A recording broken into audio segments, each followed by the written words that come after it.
Yeah, I'm Markus Brunnermeier. I'm the Edward S. Sandford professor at Princeton. I came here to Basel in September 2016.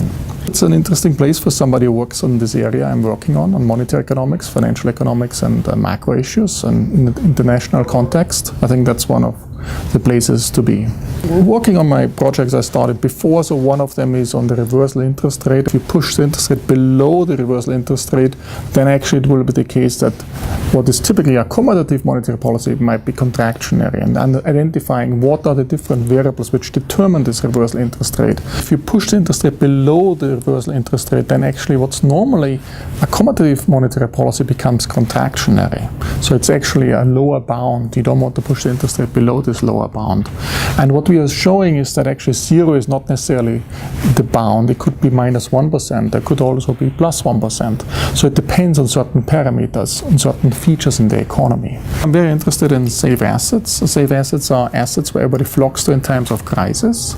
And there's always a flight to safety. Typically this flight to safety is across borders. It's either from the periphery in Europe to the core in Europe, but it can also be from emerging markets to advanced economies.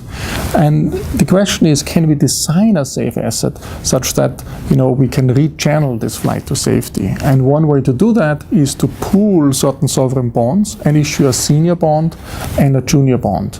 And the junior bond is then protecting the senior bond. So the senior bond is the safe asset, even though not all of the sovereign bonds are totally safe on their own. And when there's a flight to safety, it will not go across borders anymore. It will not go from the peripheral countries or from the emerging economies to the advanced economies. It will then actually go from the junior bond to the senior bonds. So I think what I like very much about Baron Lamfalussy, that he was at the intersection between policy making and academics. So he was both, and he was one of the founding fathers of the euro. And I wrote this book on the euro and the battle of ideas. So there was a natural connection between Lamfalussy's work and my work. I think if you're interested at the intersection of monetary, financial, and international economics, I think that's the way to go. That's the place to go.